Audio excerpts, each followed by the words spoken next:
ሰላም ጤና ይስጥልኝ እንደምን አላችሁ ውድ ተማሪዎች። ይህ የአስረኛ ክፍል የአማርኛ ቋንቋ ትምህርት ነው። እንደምን አላችሁ ተማሪዎች በዛሬው ክፍለ ጊዜያችን ምዕራፍ 5 የቋንቋ ለዛ የሚለውን የምናይ ይሆናል። የመጀመሪያው ድምጾ ምስል ምዕራፍ 5 ንዑስ ርዕስ ማዳመጥ፣ ተረትና አፈታሪክ የሚሉትን ለዛሬው ክፍለ ጊዜያችን የምናይ ይሆናል። ተማሪዎች ትምህርቱን የማቀርብላችሁ ተስፋዬ ነኝ። አብራችሁን ቆዩ። ተማሪዎች እንግዲህ ባለፈው ክፍለ ጊዜያችን ማለትም በምዕራፍ 4 ድምፅ ወምስል 2 የተማራችሁትን ለማስታወስ ያክል በዋናነት ድርሰት ምንድን ነው የሚለውን አይተናል። ድርሰት በሁለት ይከፈላል፣ ልቦለዳዊና ኢልቦለዳዊ በሚል አይተናል ማለት ነው። ልቦለድ የምንለው በቋንቋ አጻጻፉ ወይም በአገባቡ በቀጥታ የፈጠራ ታሪክ የታከለበት ነገር ግን የገሃዱን ዓለም እውነትነት ወይም መሰረት ያደረገ ነው። ይሄ እንግዲህ የልብ ወለድ አጻጻፍ ነው። የልብ ወለድ ስንል ደግሞ እውነተኛ ታሪክ ሳንጨምር ሳንቀንስ እውነቱን የምናስቀምጥበት የድርሰት አጻጻፍ ስልት ነው ማለት ነው። ሌላው ደግሞ ቃላት፣ የቃላት ክፍሎችን አይተናል። ቃላት በተለያየ አከፋፈል እንግዲህ ይከፈላሉ ባላቸው ቅርጽና አገባብ። የመጀመሪያው ስም፣ ግስ፣ ቅጽል፣ ተውሳከ ግስ፣ መስተዋድድ እያን እንደከፈልናቸው የምታስታውሱ ይሆናል ማለት ነው። መልካም፣ ይህንን ያክል ካስታውስን ስለ ባለፈው ክፍለ ጊዜ ወደ ዛሬው ንዑስ ርዕሳችን እንመለሳለን። እንግዲህ በመግቢያ ላይ እንደገለጽኩላችሁ የቋንቋ ለዛ ምንድን ነው? የቋንቋ ለዛ እሱን እናያለን ማለት ነው። የመጀመሪያው አፈታሪክና ተረት ምንድን ናቸው? ልዩነታቸውስ ምንድን ነው የሚለውን እናያለን። ይህንን ከማየታችን በፊት ግን አጠቃላይ የምዕራፍ 5 የቋንቋ ለዛ የሚለው ማለት ነው ዋና ዋና ዓላማዎቹ ምንድን ናቸው የሚሉትን እናያለን። የቋንቋ ለዛን ጽንሰ ሀሳብ እንገልጻለን ወይም ትገልጻላችሁ ማለት ነው። ሁለተኛ የቋንቋ ለዛ ማስገኛ ዘውጎችን እንዘረዝራለን፣ የምናይ ይሆናል። እያንዳንዳቸው ምንድን ናቸው? ለመሆኑ ዘውግ ምንድን ነው እናያለን። ምሳሌያዊ ንግግሮችን፣ እንቆቅልሾችን፣ አፈታሪኮችን እንለያለን። ምንድን ነው ልዩነቱ? የምሳሌ አነጋገር፣ የእንቆቅልሽና የአፈታሪክ ልዩነቶች ምንድን ናቸው እናያለን። የተለያዩ የቋንቋ ለዛ ማስገኛ ስልቶችን ወይም ጭብጦችን የምንተነትን ይሆናል። ይህ እንግዲህ የምዕራፍ 5 የቋንቋ ለዛ ማለት ነው ዋና ዋና ዓላማዎች ናቸው። ወደ መጀመሪያው እንሄዳለን። አብራችሁ ይቆዩ። መጀመሪያ እንግዲህ ተረትና አፈታሪክ። ለመሆኑ ተረትና አፈታሪክ ምንድን ነው? እንግዲህ ማዳመጥ ነው። በቀጥታ መጽሐፋችሁ ላይ ያለውን ምንባቡን ከማየታችን በፊት ይህ እንግዲህ በማዳመጥ በመምህሩ መምሪያ ላይ ያለ ነው። አነብላችኋለሁኝ። ቅድመ ማዳመጥ ጥያቄዎች የስነ ቃል አይነቶችን የሚባሉት ምንድን ናቸው ወይም ምን ናቸው? ስለ ተረትና አፈታሪክ ያላቸውን አንድነትና ልዩነት መዘርዘር። ከዚህ ቀጥሎ መምህራችሁ የተረትና የአፈታሪክ ምሳሌ 2 ጊዜ ያነቡላችኋል። እናንተ ደግሞ ማዳመጥ ከመጀመራችሁ በፊት ሀሳባችሁን በመሰብሰብ ስለምታዳምጡት ነጥብ ትኩረት በመስጠትና ማስታወሻ በመያዝ የአዳምጦ መረዳት ጥያቄዎችን በግላችሁ ስሩ ይላል። እናንተ እንግዲህ ዝግጁ ሁኑ። የአዳምጦ መረዳት ጥያቄዎች በተረት ውስጥ የተሳተፉት አካላት እነማን ናቸው? ማነብላችሁ ተረት ይሆናል። እነማን ናቸው? ለጦቢት ጫማ መስራት ታውቃለች እንዴ በማለት የጠየቀው ማን ነው? ጦጣዋ ለጫማ መስሪያነት የሚያገለግለው የጅብ ቆዳ የዝንጀሮ ክስዳ ነው የሚሆነው ያለችው በምን ምክንያት ነው? ጦጣ አንበሳውን ውሃ ውስጥ ገብቶ እንዲሞት ያደረገችው ምን ብልሃት በመፍጠር ነው? እንግዲህ ከዚህ እንደምትረዱት ስለ አያጅቦና ስለ ጦጣ ተረቱ ይሆናል ማለት ነው። ይህንን መሰረት ያደረገ ነው የምታዳምጡት። ለማዳመጥ ዝግጁ ናችሁ? ተረቱን መልካም። አሁን በቀጥታ ወደ ማዳመጡ እንሄዳለን። ማስታወሻ በመያዝ እነዚህን ጥያቄዎች በማስታወስ ወይም እንዳለ ተውላችኋለሁ። እነሱን በመጠቀም የምትመልሱ ይሆናል ማለት ነው። ወደ ምንባቡ ይቅርታ ማዳመጥ እንሄዳለን። ምንባቡን ያው በማዳመጥ ማለት ነው። ወደዛ እንሄዳለን። መልካም ቆይታ።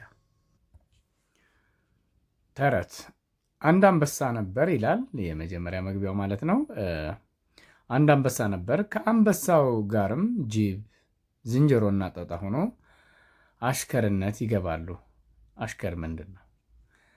እንግዲህ ይህንን የአንዳንድ ቃላት ፍቺዎችን የምጽፍላችሁ ይሆናል ማለት ነው።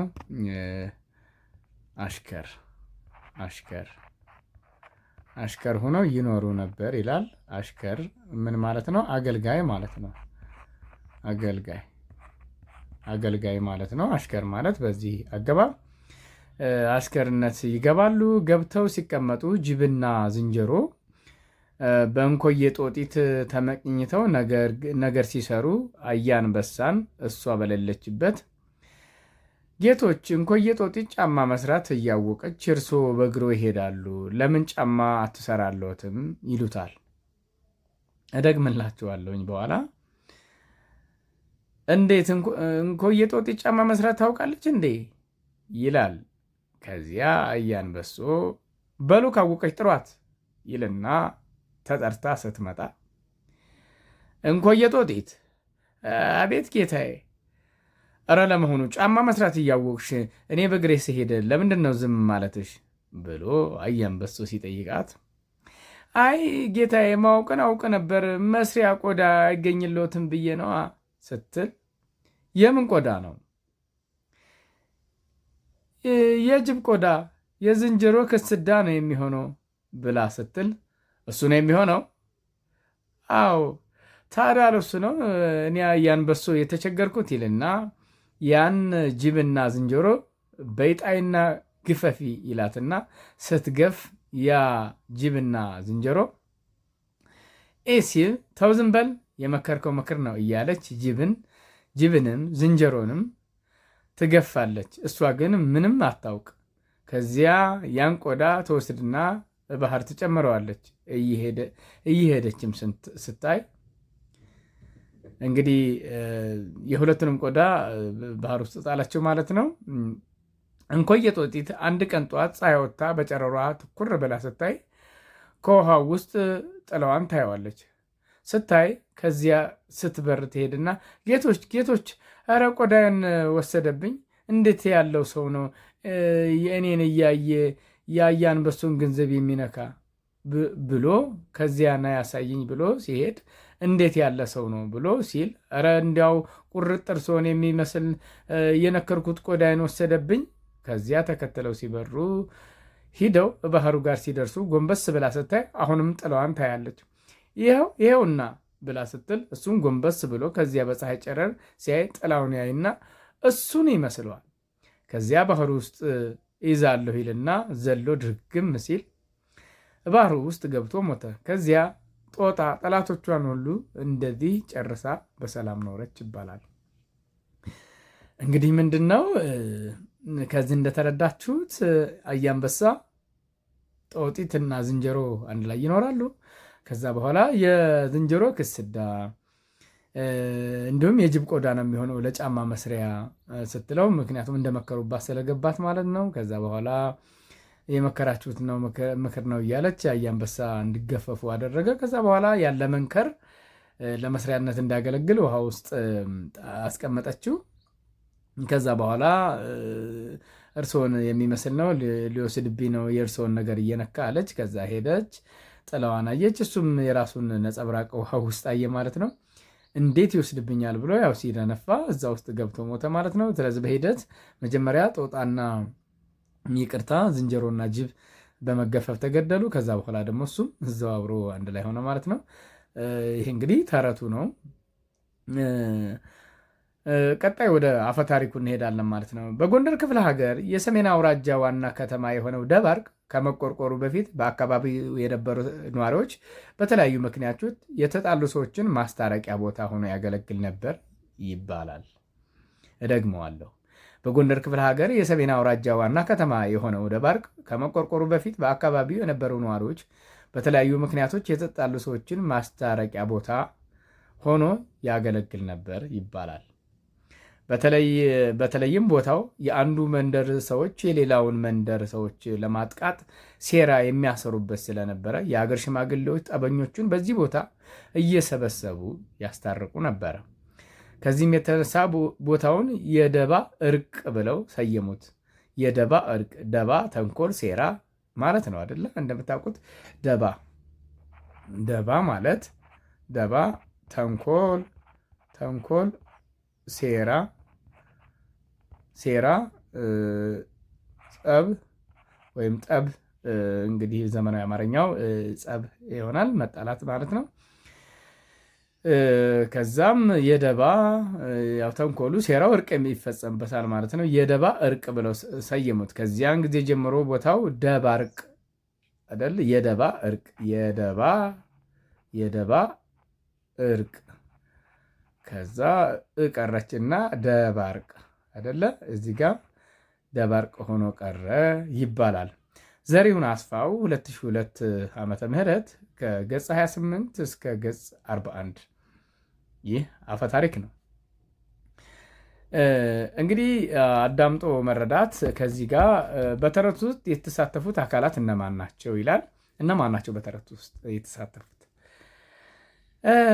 3 ናቸው አይደለ? በተረት ውስጥ የተሳተፉት ጦጣ፣ ዝንጀሮ፣ ጅብ። ጦጢት ጫማ መስራት ታውቃለች እንዴ ብሎ የጠየቀው ማን ነው? አንበሳ ነው። ጦጣዋ ለጫማ መስሪያነት የሚያገለግለው የጅብ ቆዳ የዝንጀሮ ክስዳ ነው የሚሆነው ያለችው በምን ምክንያት ሆነ? ምክንያቱም እነሱ ስላሴሩ ለእሷ ትችላለች ብለው ለእሱ እንደተናገሩ ለአንበሳው ስለገባት እሷ ደግሞ ብልህ ስለሆነች ከዛ አንጻር ነው ጦጣዋ ለጫማ መስሪያ የሚያገለግለው የጅብ ቆዳ የዝንጀሮ ክስዳ ነው ያለችው። ለዛ ነው ጦጣ አንበሳውን ውሃ ውስጥ ገብቶ እንዲሞት ያደረገችው በምን ብልሃት በመፍጠር ነው ይላል። እርስዎን ሊወስድ እርስዎን ቁርጥ የሆነ አየሁኝ በማለት ነው። ራሱን ሲያይ ደግሞ እንዴት ቢደፍረኝ ነው ብሎ ለማጥቃት ነው እንግዲህ ውሃ ውስጥ ዘሎ የገባው። ከላይ ከተነበበላችሁ ተረት ምን ተማራችሁ ይላል። ተንኮል፣ ሴራ፣ አንዳንዴ በቆፈሩት ጉድጓድ ራስ መግባት የሚል ባጭሩ እንደዛ አይነት ተረት ያለው ማጠቃለል ይቻላል አይደል? ደበረቅ የተባለ ቦታ የሚገኘው በየትኛው የሀገራችን ክፍል ነው? በጎንደር ክፍለ ሀገር ነው። ደባርቅ የተባለው ቦታ ስያሜው እንዴት አገኘ? ሰዎች ይታረቁበት ስለነበረ የደባ እርቅ ነው ቦታው። ስለዚህ ደባርቅ ተባለ። ለመሆኑ ተረት ምንድን ነው? እስኪ ባጭሩ እንመለከታለን።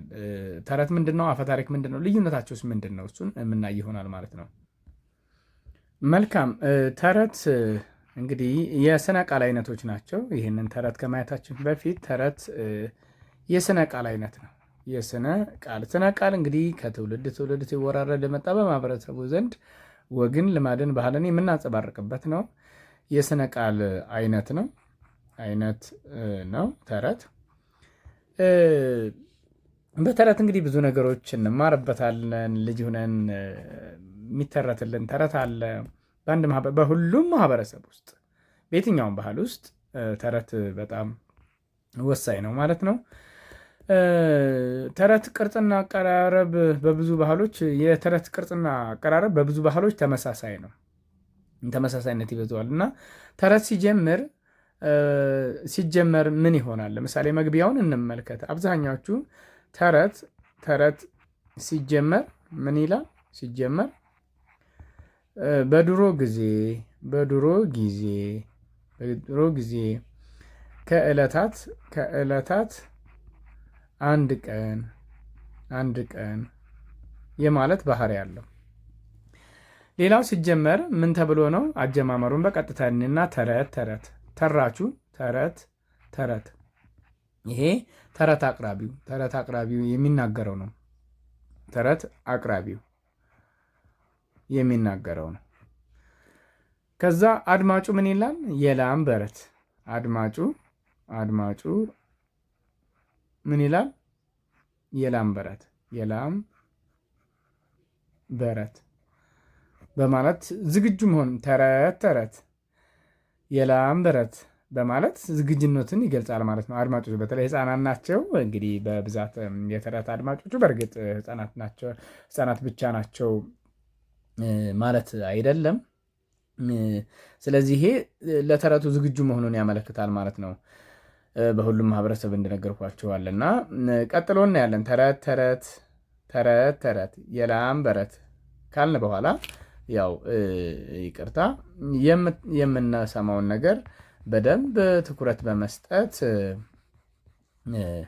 እናዳምጥና ከዛ በኋላ እንዳስፈላጊነቱ በየመካከሉ ምን እንል እሺ እያን እንቀጥላለን አይደል? የምናውቀው ነው። እና የተረት ገጸ ባህሪያት እነማን ናቸው? የተረት ገጸ ባህሪያት በአብዛኛው ምንድን ናቸው? በአብዛኛው ምንድን ናቸው ማለት ነው? እንስሳት ናቸው። አብዛኛውን ጊዜ እንስሳት ናቸው። አሁን ቅድም ባነበብነው ተረት ውስጥ ምን አየን? እንስሳት ናቸው አይደለ? ምክንያቱም ጦጢት፣ ጅብ፣ አንበሳ ነበሩ። እነሱን አይተናል። ስለዚህ በአብዛኛው እንስሳትና እንዲሁም አራዊት፣ ያው አራዊት ስንል በብዛት ያው የዱር ማለት ነው። እንስሳት ስንል የቤትንም ስለሚያጠቃለን አራዊት ካልን የዱር ነው። ብዙ ጊዜ አራዊት እንስሳትና አራዊት ካልን ሁለቱም እንስሳ ናቸው በመሰረቱ። ግን አራዊት ስንል ያው የዱር ለማለት ነው። የሁሉም ተረቶች ገጸ ባህሪ አንድ አይደሉም። ቀጥሎ ማነብላችሁ ተረት ይኖራል። ቅድም አንድ አንብቤላችኋለሁ እና አንዳንድ ጊዜ ደግሞ ሰውና አንድ ላይ ሌላው ሰውና እንስሳ አንድ ላይም ሊሆን ይችላል። ሰውና እንስሳ ሲነጋገሩ ታያላችሁ። ሰውና እንስሳ ተመስለው እንስሳት ከሰዎች ጋር ሲመካከሩ ሲያወሩ ተረቱ ሊነግረን ይችላል። ሌላው አንዳንዶቹ ደግሞ ሰዎች ብቻ ሊሆን ይችላል። ሰዎች ብቻም ሊሆኑ ይችላሉ። በድሮ ጊዜ እንደዚህ የሚባል ሰው ነበረ እያለን እንገልጻለን ማለት ነው። እና እንደየ አውዱ ሊለያይ ይችላል። እንግዲህ በመቀጠል ድጋሜ አንድ ተረት አነብላችኋለሁ። ስለዚህ ተረት ምንድን ነው ከተባልን እያንዳንዱን ገጸ ባህሪ እንግዲህ በማየት የሚያስተምረን ትምህርት ይኖራል እና መቼ ተጀመረ የሚል ነገር ተረት በሰው ልጅ እድገት ውስጥ በሰው ልጅ ታሪክ ውስጥ አብሮ የኖረ ነው። ስለዚህ ተረት በድሮ ጊዜ ከዕለታት አንድ ቀን እያልን ለሰዎች የምናስረዳበት መንገድ ነው፣ የምናስተምርበት መንገድ ነው። መቼ ተጀመረ የሚለው ግን ስልጣኔ ከተጀመረ ጀምሮ አብሮ የነበረ ነው ማለት ነው እና በተለይ ለማስተማር ግብረ ገብነትን ለማመልከት የተለያዩ ዓላማዎች አሉት። እሱን በማየት ነው። ሌላ አንድ ተረት እንግዲህ ቅድም ያነበብኩላችሁ የሥነ ጽሑፍ መሰረታዊያን ከሚለው ከዘሪሁን አስፋው ነው። ይህን መጽሐፍ እኔ እጅ ላይም ይገኛል። ይህንን ልታነቡት ትችላላችሁ። እኔ እጅ ላይም አለ። ቤተ መጽሐፍት ወይም በመግዛት ልታነቡት ትችላላችሁ። እጅግ በጣም ቋንቋን ለማወቅ የአማርኛ ቋንቋን ከምናውቀባቸው በተለይ ከሥነ ጽሑፍ አንጻር እንደዚህ ተረቶችን ልቦለዶችን ለመረዳት ምንድን ነው እያንዳንዳቸውን ልዩነት ለማለት የምንጠቀምበት በጣም ድንቅ የሆነ መጽሐፍ ነው። ከእጃችሁ የማይጠፋ ማለት ነው። ያ ማለት ቋንቋው እዚህ ጋር ላያቆም ይችላል መማራችሁ፣ ግን የቋንቋውን በደንብ መረዳት እንዲኖር ሁሌም ብናነበው የሚመከር መጽሐፍ ነው። እስኪ አሁን አንድ ተረት ልድገማችሁ። ተረት ከዕለታት አንድ ቀን ተረት። እናንተስ ምን አላችሁ? የላም በረት አላችሁ? መልካም። ከዕለታት አንድ ቀን ሁለት አዳኞች ነብር ለመያዝ ወደ ጫካ መሳሪያ ይዘው ይሄዳሉ። አንድ ነብር ያገኙና ያባረሩታል። ነብሩም ነፍሱን ለማትረፍ ይሮጣል። አንድ ገበሬ በሬ ጠምዶ ሲያርስ ተባራሪው ነብር ይደርሳል። ነብሩም ገበሬውን እባክህ ስለ እግዚአብሔር ብለህ አዳኞች እያባረሩኝ ነውና አድነኝ ይለዋል። እንግዲህ ቅድም እንደነገርኳችሁ ተረት ሰውና እንስሳ ሊሆን ይችላል። የተለያዩ ገጸ ባህሪያቶች ሊኖሩት ይችላሉ እና አድነኝ ይለዋል። ገበሬውም እሺ ይልና ነብሩን ባዶ ስልቻ ውስጥ ከቶ ይቋጥርና ስራውን ይቀጥላል። አዳኞቹም ገበሬው ጋር ይደርሳሉ። ከዚያ አንተ አንድ ነብር በዚህ ሲያልፍ አላየህም ይሉታል። ገበሬው በዚህ ጫካ እየሮጠ ሄደ ይላቸዋል። አዳኞቹም ወደ ተመሩበት ጫካ ፍለጋ ገቡ። ሲመሽ ገበሬው ስልቻውን ይፈታና በል አዳኞቹ ከሄዱ ቆይተዋል፣ አሁን መሄድ ትችላለህ ይለዋል። ነገር ግን እኔን ቶሎ ሳትለቅ በስልቻ ውስጥ አፈነ ስላስጨነቀኸኝ አንዱን በሬህን ካልሰጠኸኝ እበላሃለሁ ይለዋል። ኧረ እግዚአብሔርን ፍራ፣ ሕይወትን ባዳንኩ እበላሃለሁ የምትለኝ ይለዋል ገበሬው። ነብሩም ሕይወቴን ማዳንን አልክድም፣ ግን በስልቻ ውስጥ አፍነ ስላስመሽህብኝ ሳልበላ ማደር አልችልም። በጊዜ ለቀኸኝ ቢሆን እስካሁን የምበላው አላጣም ነበር ይለዋል። ነብሩም በሬህን ከለከልከኝ፣ አንተን ነው የምበላው ብሎ አስፈራራው። ገበሬው በል እንግዲህ ዳኛ ጋር እንሂድና በእኔ ከፈረዱ እንኳን አንዱን ሁለቱንም እሰጣለሁ ይለዋል። ነብሩም እንሂድ፣ ቀኑን ሙሉ አፍነህ አውለህ ላይፈርዱብህ ነው ይለዋል። ነብሩም እንሂድ፣ ቀኑን ሙሉ አፍነህ ላይፈርዱብህ ነው ካለ በኋላ ሁለቱም ይስማሙና አንበሳ እንዲፈርድላቸው አንበሳ ጋር ይሄዳሉ። አንበሳም ነገሩን ከሰማ በኋላ ለፍርድ አስቸጋሪ ነው፣ በገበሬው ላይ እንዳልፈርድ ሕይወትን አድኖታል። በነብር ላይ እንዳልፈርድ ቀኑን ሙሉ በስልቻ ውስጥ አውለህ የሚበላ አላገኝህም። ለማንኛውም የተሻለ ዳኛ ብታገኙ ወደ ሌላ ይቅርታ ዳኛ ሂዱ ብሎ ያሰናብታቸዋል። በየአራዊቱ ቤት እየሄዱ ቢጠይቁ አንበሳው ያላቸውን አይነት አስተያየት እየሰጡ ሸኟቸው። አስቸጋሪ ነው አይደል? አንድ አይነት ፍርድ። በመጨረሻ ጦጣ እንድትፈርድ ይስማሙና ይሄዳሉ። ለጦጣ ሁለቱም ችግራቸውን ይነግሯታል። ጦጣዋም የእናንተን ጉዳይ ሰምቶ ለመፍረድ አስቸጋሪ ነው፣ እስቲ ገበሬ እንዴት አድርገህ እንዳዳንከው አሳየኝ አለችው። ገበሬውን ማለት ነው። ገበሬውም ነብሩን ስልቻው ውስጥ ከቶ ይኸውልሽ እህል አስመስዬ በስልቻ ውስጥ አድጌ ያዳንኩት እንዲህ አድጌ ነው አላት። ጦጢት ናት እንግዲህ እንዴት አድርገህ እንዳዳንከው አሳየኝ አለችው። ጦጣ አሁን ነብሩ በእጅህ ነው አለችው። ገበሬውም ገባውና ነብሩን በዱላ ቀጥቅጦ ገደለው ይባላል። ተረት የመልሱ አፌን በዳቦ አብሱ። እንግዲህ ተረቶች ብዙ ጊዜ ሲያልቁ ተረት የመልሱ አፌን በዳቦ አብሱ የሚል ነገር አላቸው። እንግዲህ በተለያየ ቋንቋዎች ራሱ ለምሳሌ በከፍኛ ተራችሁ ሲጀምር ተረት ተረት እንሳቅ፣ አድሱ ደበሎ ይለቅ፣ ቶች ቶረጣ፣ አንዲራ ሽሮን ቀፈላ ይላል። ተረቱን ነግሮ ሲያጠናቀቅ ደግሞ እንዲህ ተብሎ ነበር። አሸቸ እሸቸ ምነ ወነ ሲል አድማጮቹ እየተረቱ ያርጁ። ቶችበ ገነቢተ። እንግዲህ ይሄ በከፍኛ ነው ወይም ከፍቼው ቋንቋና በተለያዩ ማህበረሰብ ውስጥ ተረት በጣም ወሳኝ ነው። እንግዲህ ተረት ምን እንደሆነ ተረዳችሁ አይደል? መልካም። አሁን ወደ ቀጣዩ እንሄዳለን። ተረቱን እንደወደዳችሁ ተስፋ አደርጋለሁ። ምን ተማራችሁ ከዚህ? እንግዲህ ነብሩ ህይወቱን አዳነው። አዳኞች እንትን እያሉ ነበረ። ከዛ በኋላ መልሶ ራሱ ከሳሽ ሆነ። በመጨረሻ ላይ የተለያዩ እንስሳት ጋር ሄዱ። እንግዲህ ዘሪሁን አስፋው ገጽ 31 ላይ የስነ ጽሁፍ መሰረታውያን ከሚለው የተወሰደ ነው ማለት ነው። አጽንኦት ለመስጠት ነው የተወሰደበትን ማለት ነው። በቀጣይ ደግሞ እናያለን ማለት ነው። በተለይ አፈታሪክ ምንድን ነው? አፈታሪክ ይህንን በደንብ መረዳት የምንችለው በታሪክና በአፈታሪክ መካከል ያለው ልዩነት ምንድን ነው? ይህንን በተለየ እናድርገውን። አፈታሪክ እስኪ አፈታሪክ ምንድን ነው የሚለውን ባጭሩ ጽፈላችኋለሁ። አፈታሪክ ምንድን ነው? ስለዚህ እዚህ ጋር እንደምታዩት ባለፈ ታሪክ ላይ ተመስርቶ የሚነገር ሲሆን አፈታሪክ ማለት ነው በአብዛኛው በአንድ በተወሰነ አካባቢ ከተፈጸመ እውነተኛ ታሪክ ጋር አንድ ገጽታ በመውሰድ ስነ ቃላዊ ፈጠራ ተጨምሮበት ያንድን የታሪክ የተወሰነ ክፍል ይይዛል። አፈ ታሪክ ከስሙ እንደምንረዳው በአፍ ነው የሚነገረው፣ ከትውልድ ትውልድ ነው የሚመጣው።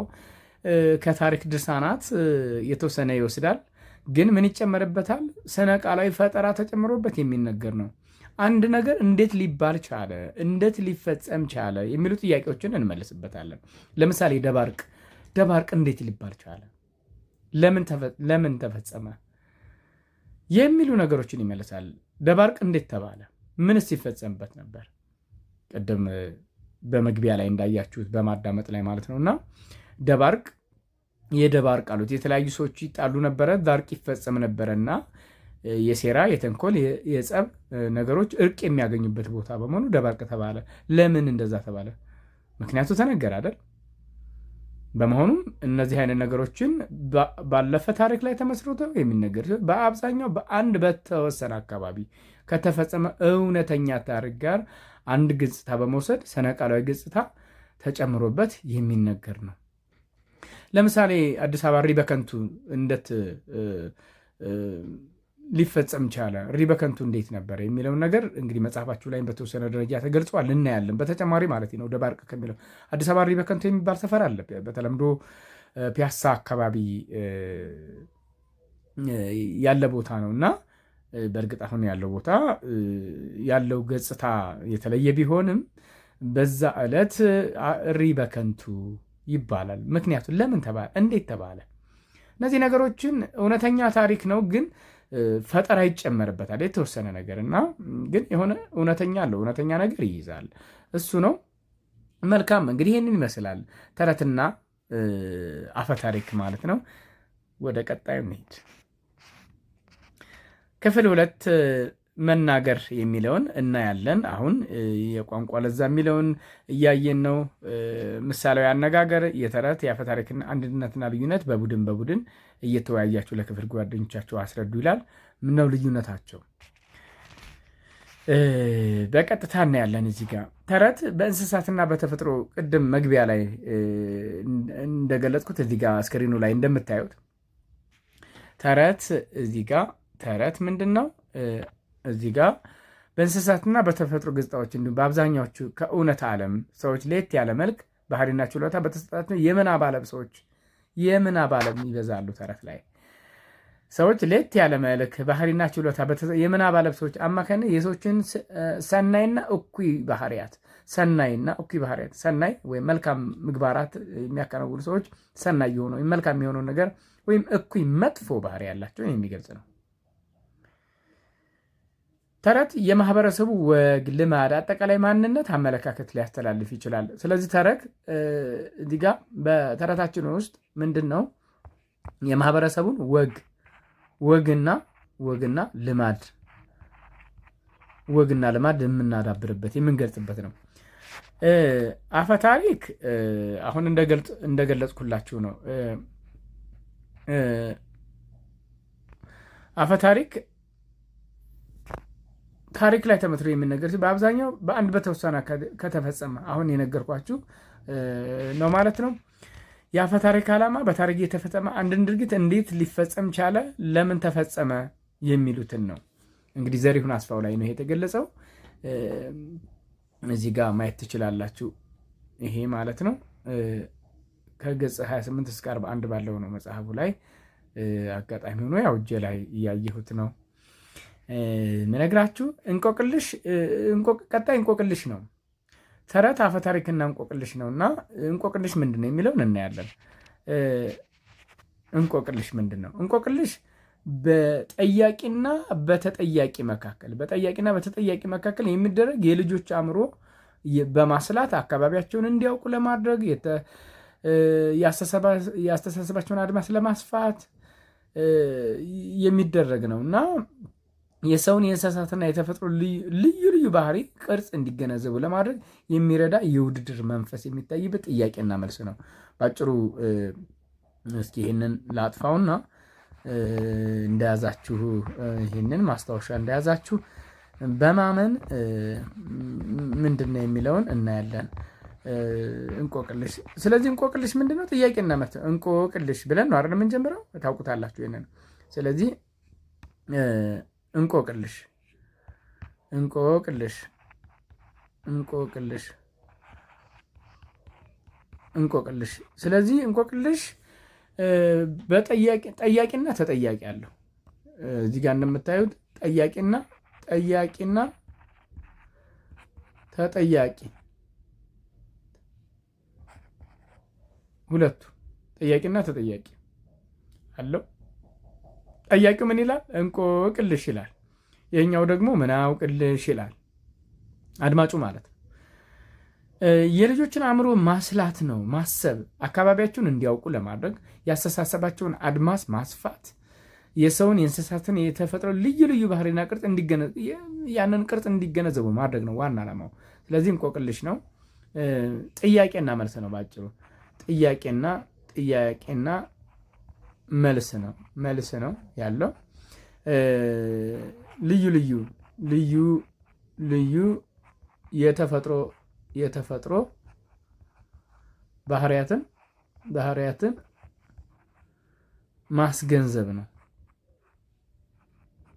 ማስገንዘብ የማሰብ አድማስን የማንን የልጆችን ብቻ ሳይሆን የአዋቂዎችንም ማስፋት ነው ትልቁ ዓላማ፣ ማስፋት ነው። ስለዚህ ይሄ እንቆቅልሽ ነው። ለምሳሌ ጠያቂ እንቆቅልሽ እዚህ ጋር መጽሐፋችሁ ላይ እዚህ ጋር ስክሪኑ ላይ እንደምታዩት እዚህ ጋር ጠያቂ ይላል። ጠያቂ አለ እዚህ ጋር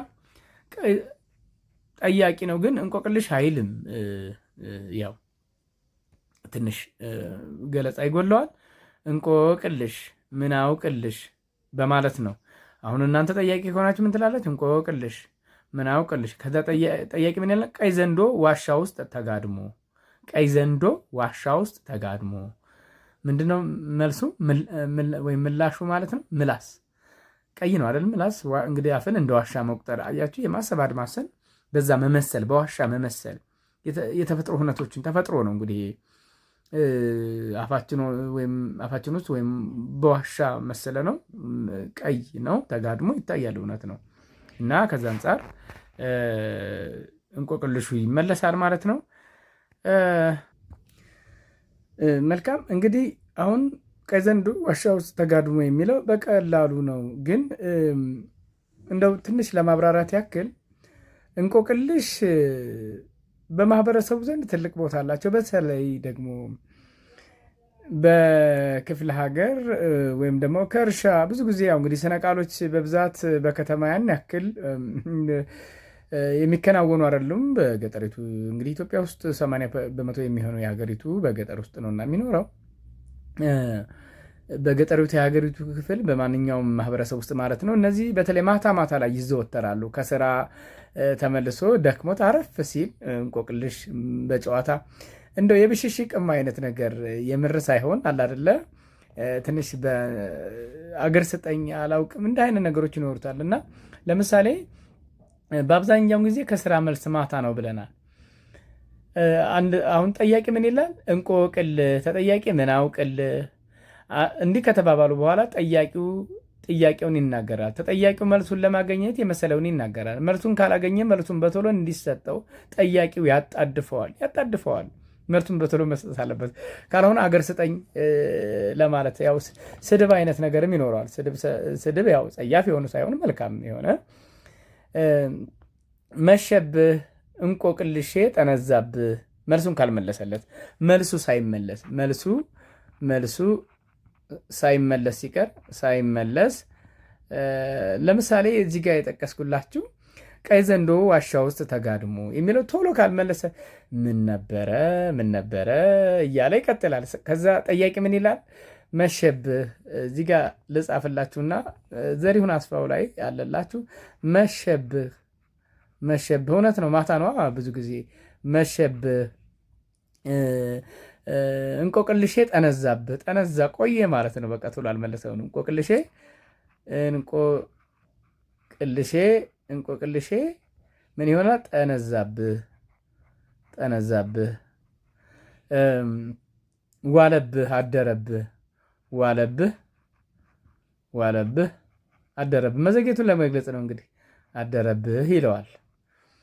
ምክንያቱም ስለቆየ እያለ ያስጨንቀዋል። በዚህ ጊዜ ተጠያቂው በጥድፊያ የሚሰጣቸው መልሶች ትክክለኛውን ለማግኘት በጉጉት የሚያደርገው መፍጨርጨር፣ የተጠያቂው ጉትጎታ ባንድ ሆኖ በተሳታፊዎች ዘንድ ሳቅን በማጫር ለጨዋታው ብሩህ ድባብ ይሰጡታል። ተጠያቂው ጥቂት ሙከራዎች ካደረገ በኋላ እንቆቅልሹን ፍቺ አለማወቁን ይገልጻል። ተጠያቂውም የአሸናፊነት መንፈስ አገር ስጠኝ ይለዋል። ካላወቀ አገር ስጠኝ። እንግዲህ አንድ ገጣሚ አስታውሳለሁ። እንቆቅልሽ በሰም ለበስ ቅኔ አሁን ገና መጣሽብኝ ባይኔ፣ አገር ስጠኝ አልሽኝ አገር የሚል አንድ አይነት እንትን አለና አስታውሳለሁኝ። እሱን እንደ ቋንቋ ያው ቋንቋ ላይ ያሉ ነገሮችን በዛ መሰረት እንትን ያለ ነውና ላንፈልገው እንችላለን። ግን ያን እንደተጠቀመ ታያላችሁ። አንድ ጊዜ ያንን ዜማ ብዙ የዜማ ተከታይ ወይም እንትን አይደለሁም፣ ግን ምንን መሰረት አድርጎ ነው ያ ዜማው ብላችሁ ትጠይቃላችሁ እንደ ቋንቋ ባለሙያና ስጠኝ አልሽኝ አገር።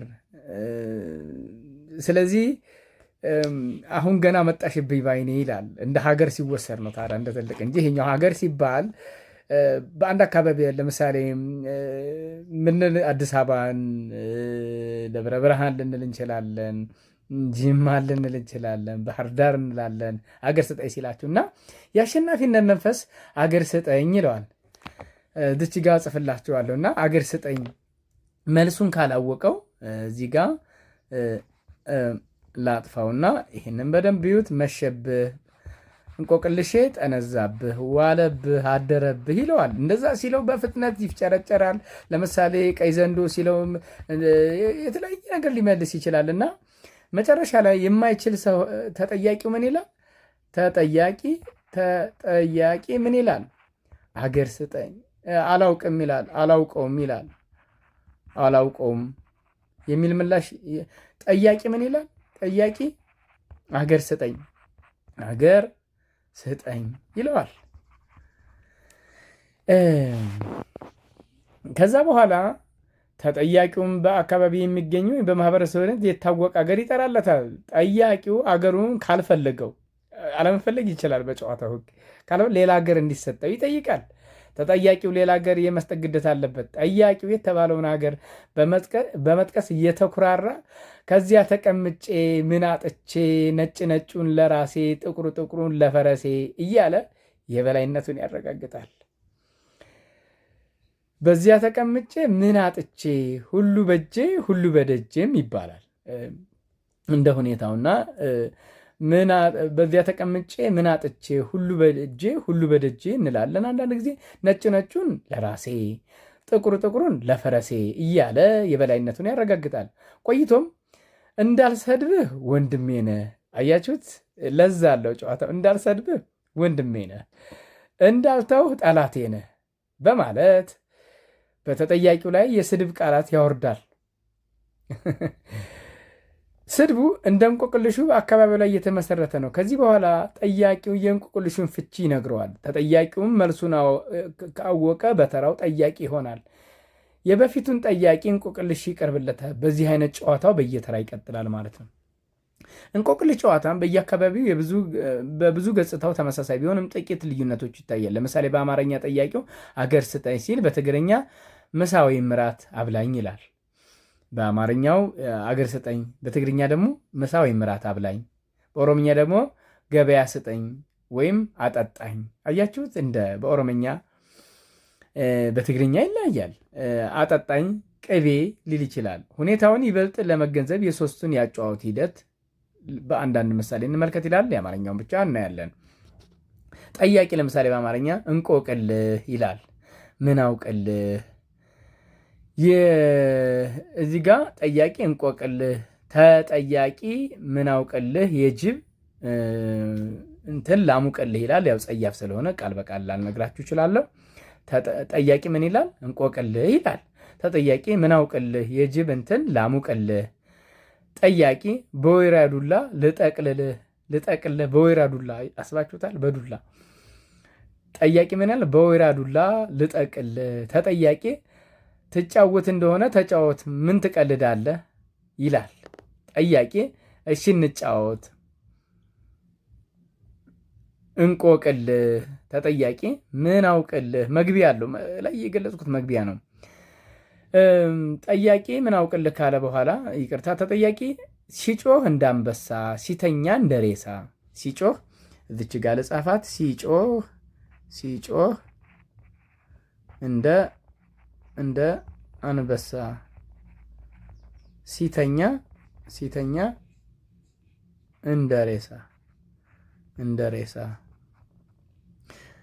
ሲጮህ እንዳንበሳ ሲጮህ ሲተኛ እንደ ሬሳ ምንድን ነው? ተጠያቂ ጠመንጃ ጠያቂ አውቀሃል ይላል። ጠመንጃ አውቀሃል ይላል። ከዛ በመቀጠል ደግሞ በተራው ይጠይቃል። እሱ አሁን ተመለሰለት አደለ?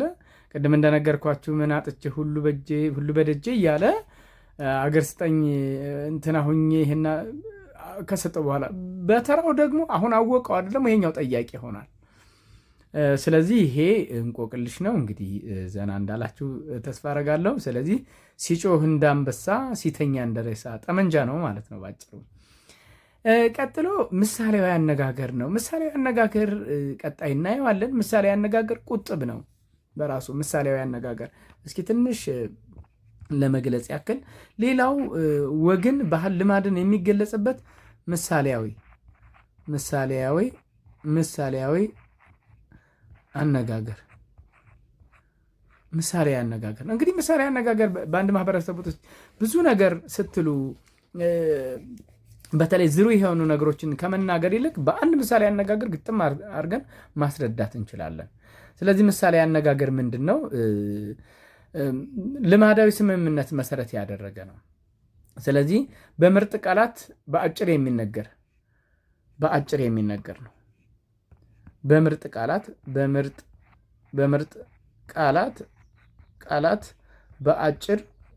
በአጭር የሚነገር ጥልቅ ሀሳብ ነው። ምን ምሳሌ አነጋገር እንግዲህ ምሳሌ አነጋገር በአንድ ማህበረሰብ ውስጥ እጅግ በጣም ወሳኝ ነውና ይህንን ከግምት ውስጥ እንድታስገቡት ነው። ቀጣይ ላይ እናየዋለን። የሚከተሉት የምሳሌ አነጋገር አፈታሪክና እንቆቅልሽ ጥያቄዎች የያዙ ሀሳብ ጥንድ በመሆን አውድ በመፍጠር ማብራሪያ ይጥላል። ምሳሌያዊ ንግግር ጨው ለራስህ ስትል ጣፍጥ አለዚያ ድንጋይ ነው ብለው ይወረውሩሃል። እዩት። ጨው ለራስህ ስትል ጣፍጥ አለዚያ ድንጋይ ነው ብለው ይወረውሩሃል። ምን ማለት ነው? አሁን አንድ ሰው እንደዛ ቢላችሁ ለራስህ ነው፣ መጠንከር አለብህ፣ መጎበዝ አለብህ፣ ብዙ ነገር ማድረግ አለብህ። ካልሆነ ብዙ ነገር የምታውቅ ከሆነ የምትሰራ ከሆነ ትጣፍጣለህ፣ ሁሉም ሰው ይጠቀምብሃል። ካልሆነ ድንጋይ ነው ብለው ይወረውሩሃል። ጥቅም አይኖርህም በማህበረሰብ ውስጥ። አንተ ነህ ወሳኙ፣ ወይ ጣፍጥ ወይ ድንጋይ ሆነ ተወርወር የሚል ሀሳብ ባጭሩ ይህንን ትነግሩታላችሁ። አልሰማላለ ሰው ስም ከመቃብር በላይ ይውላል። ከጨለማ ጊዜ መብራት፣ ለመከራ ጊዜ ብልሃት። እነዚህን እስኪ እንተንት ናቸው። እንግዲህ እነዚህን በደንብ እስኪ በደንብ እናያቸው።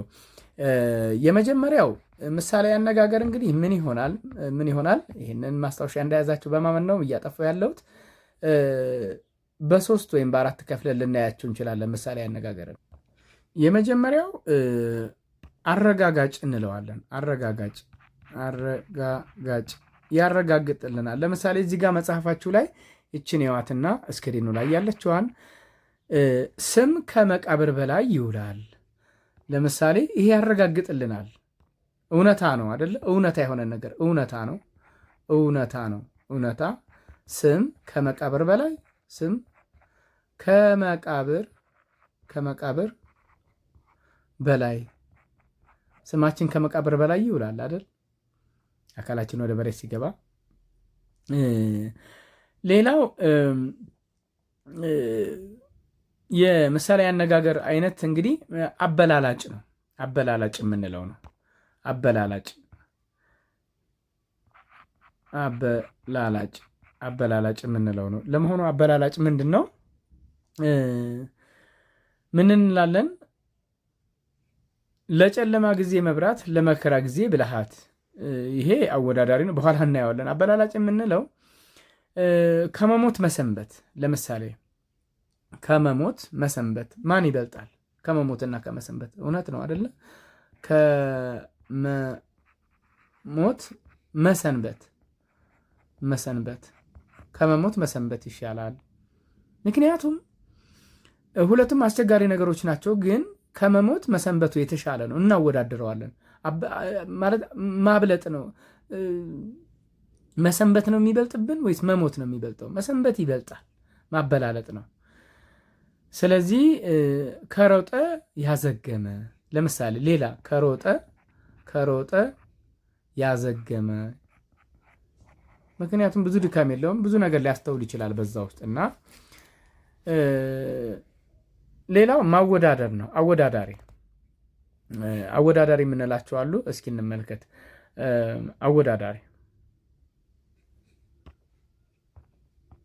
አወዳዳሪ ይህ ደግሞ ሁለት ነገሮችን ያወራረድልናል። ማወዳደር ነው ስለው። ስለዚህ አውሬ ከዋሻው፣ ገበሬ ከእርሻው። አውሬ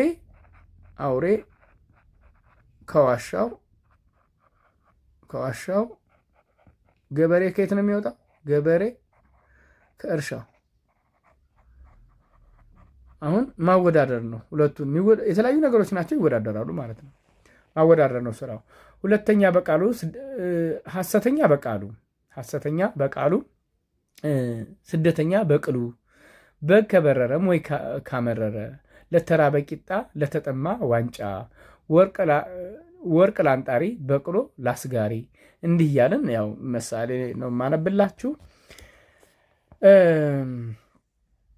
ሌላው ለጨለማ ጊዜ መብራት፣ ለመከራ ጊዜ ብልሃት። እያወዳደር ነው። ይህም አወዳዳሪ ነው። እዚች ጋ የዋትችን ይህም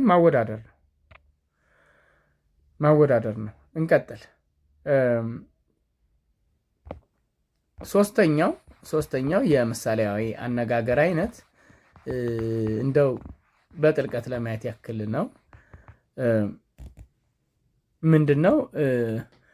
አረጋጋጭ አየን፣ አወዳዳሪ፣ ደጋጋሚ የምንለው አለ። ደጋጋሚ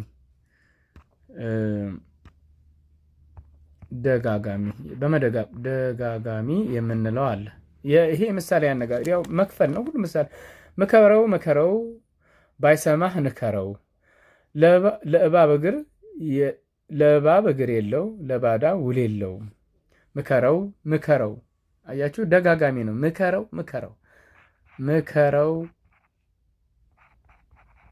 ምከረው እምቢ ካለ መከራ ይምከረው። በመደጋገም ነው። አበላላጭ የምንላቸው አሉ። እንግዲህ የተለያዩ ቅድም አየን። ስለዚህ አረጋጋጭ አለ፣ አወዳዳሪ አለ፣ ደጋጋሚ አለ፣ አበላላጭ አለ ማለት ነው። እና ይሄንን በደንብ ማስተዋል ያስፈልጋል። ስለዚህ እንግዲህ እዚህ ጋር ጠቅለል ለማድረግ ያክል አፈታሪክ በአዲስ አበባ እሪ በከንቱ የተባለው ሰፈር እንዴት ተሰየመ? ለምሳሌ በአፄ ምኒልክ ዘመን። ከዚህ በፊት ግን እንግዲህ ስነ ቃል ምን አየን? እንቆቅልሽ አየን፣ ተረት፣ አፈታሪክ፣ ምሳሌ አነጋገር አየን። እያንዳንዳቸውን ተረድተናል።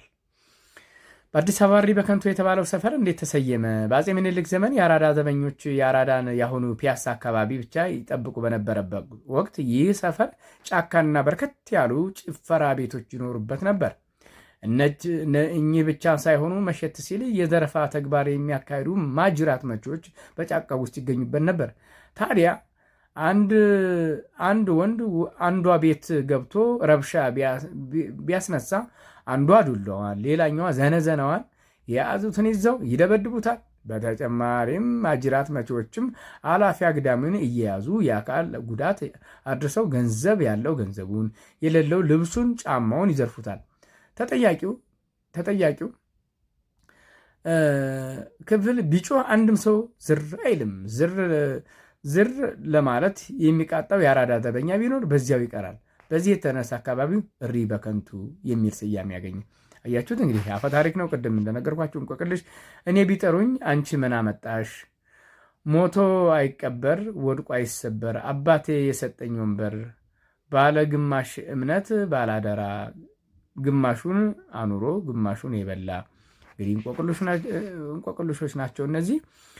ከቤተሰቦቻችሁ ጋር በመጠየቅ ወይም ከመጽሐፍ በመፈለግ አራት እንቆቅልሾችን እስኪ አራት እንቆቅልሾች ከዛ በላይም ታውቃላችሁ ብዬ አስባለሁ እና እነዚህን አቅርቡ ይላል። እንግዲህ 4 ነገሮችን አየን። ለማጠቃለል የዛሬውን ክፍለ ጊዜ ማለት ነው ጠቅለል ለማድረግ ዋና ዋና ሀሳቦችን ለማየት ያክል ተማሪዎች ዛሬ በተለይም ደግሞ የቋንቋ ለዛ የሚለውን ምዕራፍ 5ን አየን። በተለይም አፈታሪክ ምንድን ነው? ታሪክ ምንድን ነው? እንቆቅልሽ፣ ምሳሌ አነጋገር በማህበረሰብ ውስጥ ያላቸው ጠቀሜታ፣ ለምሳሌ እንቆቅልሽ እንዴት እንደምንጫወት አየን። እነዚህ እንግዲህ በአንድ ማህበረሰብ ውስጥ በጣም ወሳኝ ናቸው። ወግ፣ ባህል፣ ልምድ ያሳያሉ ብለናል። ምሳሌ አነጋገር እንግዲህ አወዳዳሪ፣ አበላላጭ እያልን አየን። አረጋጋጭ፣ ለምሳሌ ስም ከመቃብር በላይ ይውላል። እነዚህ ነገሮችን በደንብ ተምረናል ተማሪዎች።